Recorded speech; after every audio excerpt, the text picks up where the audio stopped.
amigos, mais uma vez, um encontro para a nossa reflexão.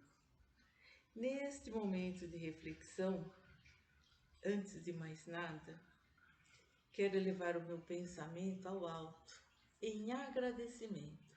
Primeiro, a Deus Pai Todo-Poderoso, em seguida ao Mestre Jesus, e em seguida aos benfeitores espirituais que conduzem a casa do irmão Carmelo, bem como a seus dirigentes encarnados que tanto se empenham para que a casa se mantenha de portas abertas, como se fosse a própria extensão dos braços do Mestre Jesus a nos receber a cada dia, seja em que condição nós estivermos.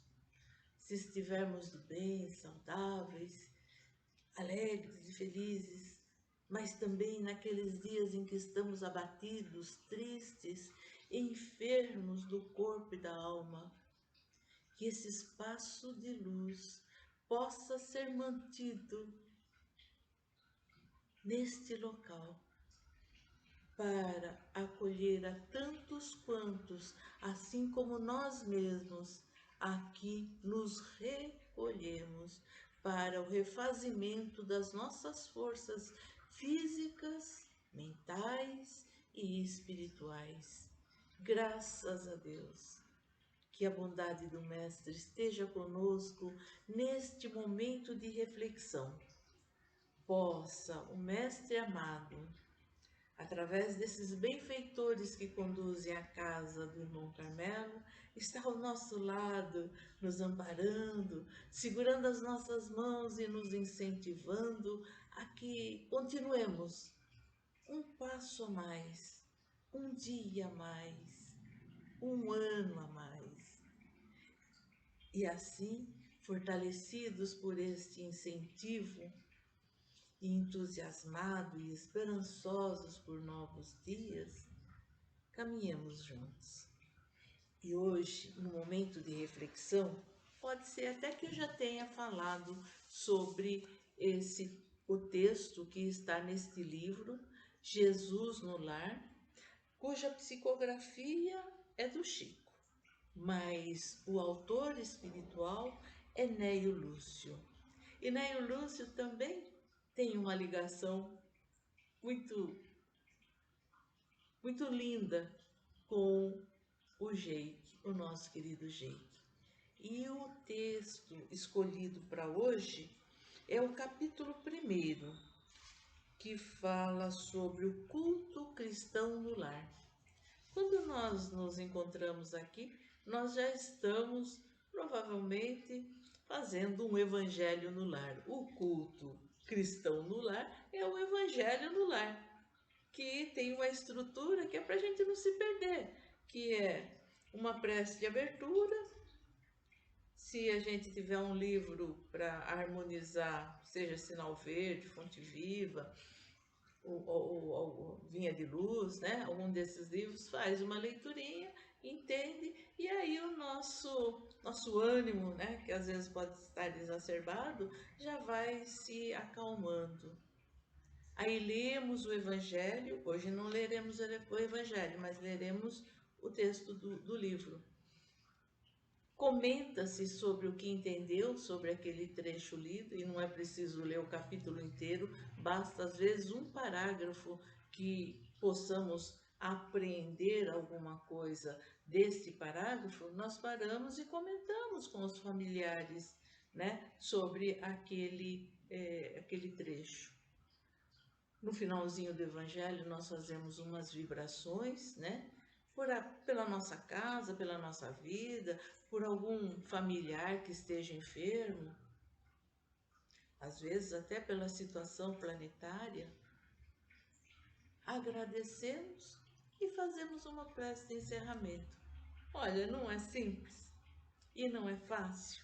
Então, vamos manter o culto cristão no lar, como nos orienta Jesus. E quem nos traz essa implantação do culto cristão no lar, a história, é o Neio Lúcio, que é, assim, fantástico. E eu fico até sem graça, né? Mas eu vou lendo e a gente vai comentando conforme for aparecendo, né? Então, o capítulo primeiro, o culto cristão no lar, ele vem dizendo, eu vou ler e vocês vão ver assim, mas como esse Neio Lúcio, ele escreveu em prosa, mas ele é um poeta, né? Olha só.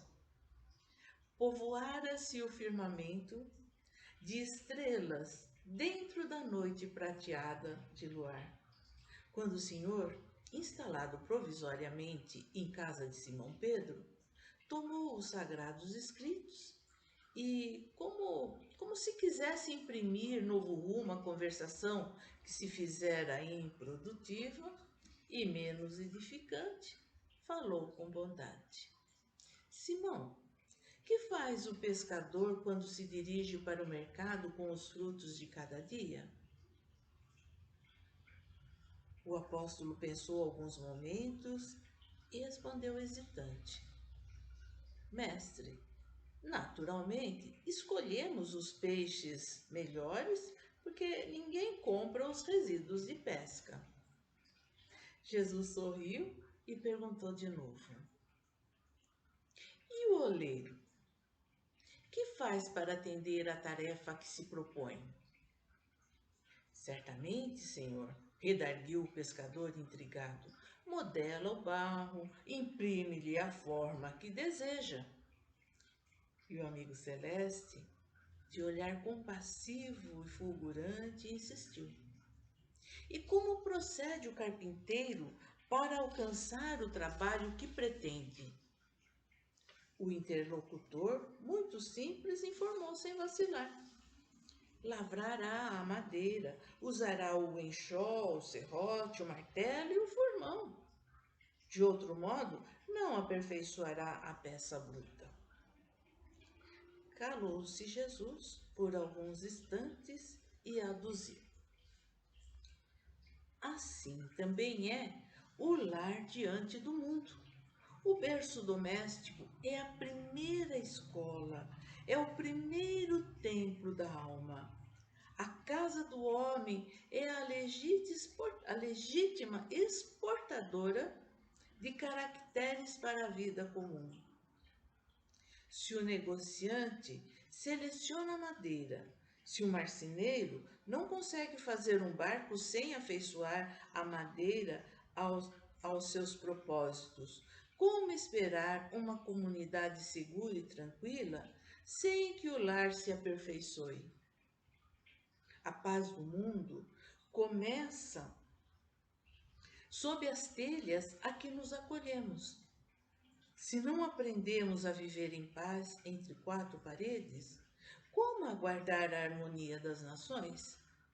Se não nos habituamos a amar o irmão mais próximo, associado à nossa luta de cada dia, como respeitar o eterno Pai que nos parece distante?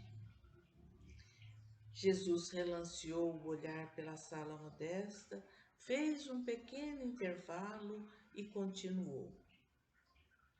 Pedro, acendamos aqui, em torno de quantos nos procuram a assistência fraterna, uma claridade nova. A mesa da tua casa é o lar do teu pão.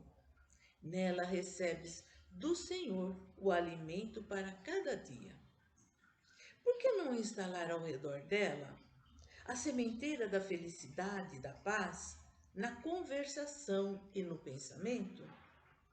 O Pai que nos dá o trigo para o celeiro, por meio do solo, envia-nos luz pelo céu.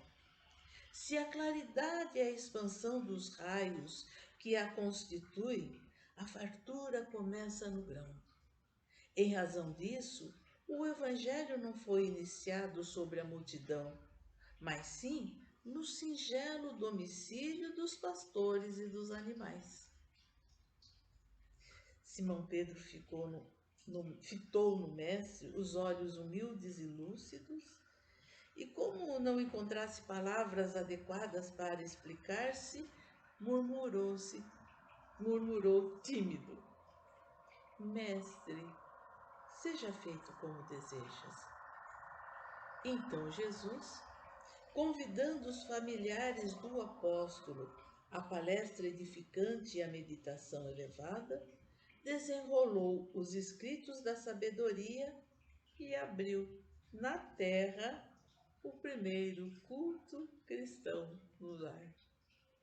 Então, o Evangelho no lar, né, começou com Jesus na casa de Simão Pedro.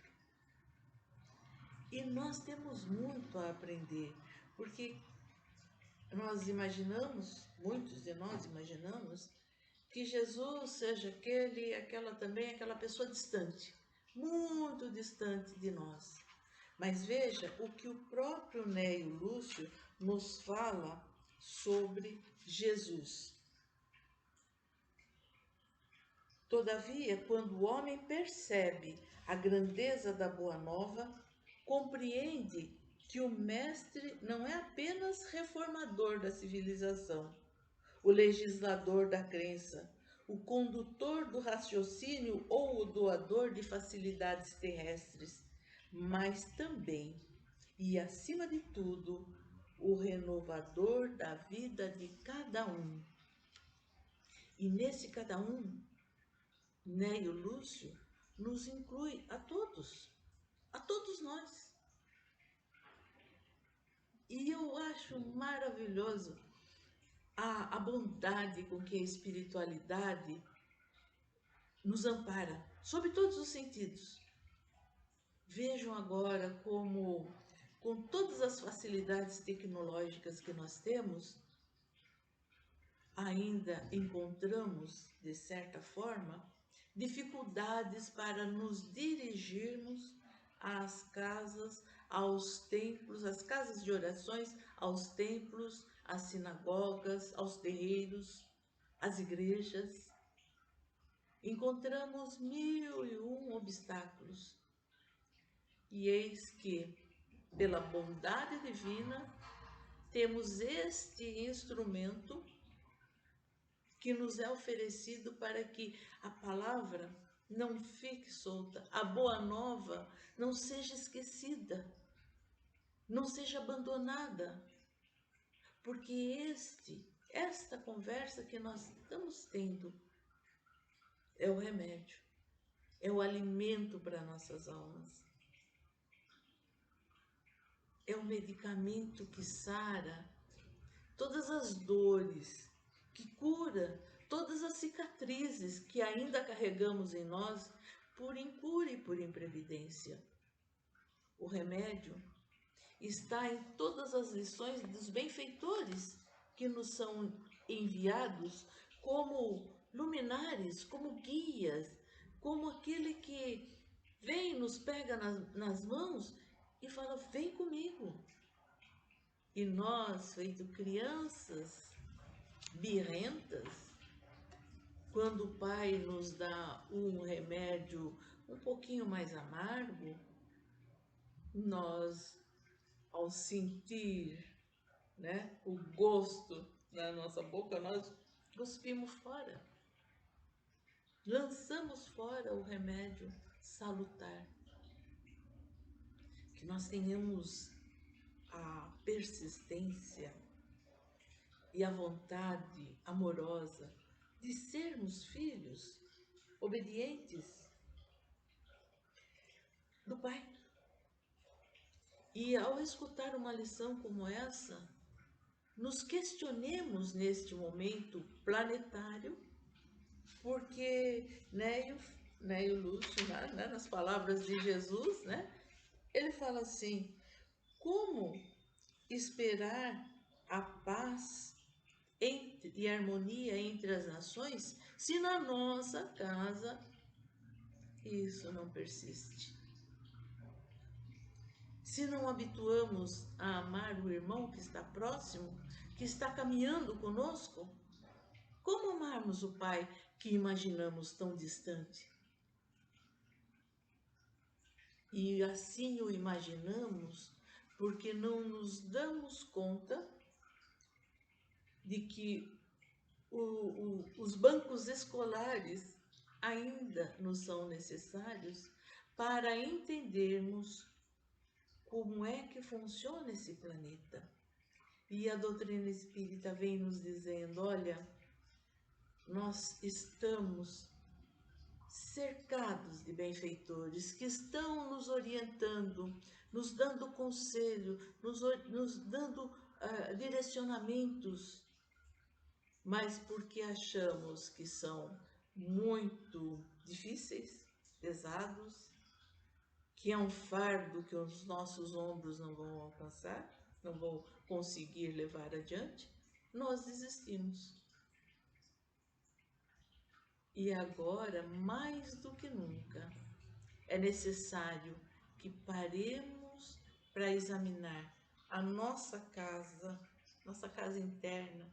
Como é que nós estamos? Estamos bem? Estamos harmonizados conosco mesmo, equilibrados para seguir adiante?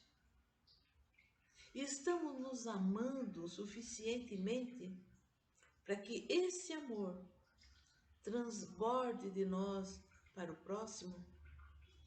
Porque ninguém dá aquilo que não tem. É preciso que nós tenhamos amor dentro de nós para que possamos doar ao próximo. E amorosamente segurar nas mãos daqueles que estão ao nosso lado e falar: confiemos, vamos com Jesus. Jesus nos espera. Para que fazer com que o nosso irmão maior nos espere mais? Que já demoramos. Esse esperar, ele espera a nossa transformação interna, a nossa mudança interior, iluminando esse templo divino, para que possamos não só buscar a luz, mas sermos luz no mundo também. Tem que seja, olha, imagine que um palito de fósforo sendo aceso numa sala escura, já clareia. E clareia primeiro aquele que acendeu o fósforo, para depois iluminar a sala toda. Sejamos esse palitinho de fósforo na nossa própria vida e na vida de todos aqueles que conosco seguem o caminho. Este livro é maravilhoso. Cada capítulo é uma lição de amor, de bondade, serenidade, otimismo, equilíbrio. Procurem ler. Eu estou passando a minha versão do livro Jesus no Lar, psicografia de Francisco Cândido Xavier, autor espiritual Neio Lúcio. E nós, da casa do irmão Carmelo, somos assim grandemente agradecidos a Neio Lúcio por todo o seu trabalho para que nós estivéssemos agora aqui, firmes, buscando entender a boa nova que o Mestre Jesus veio nos trazer. Que possamos seguir juntos. E nesse instante, eu só peço um minutinho só, que uma respiração muito profunda.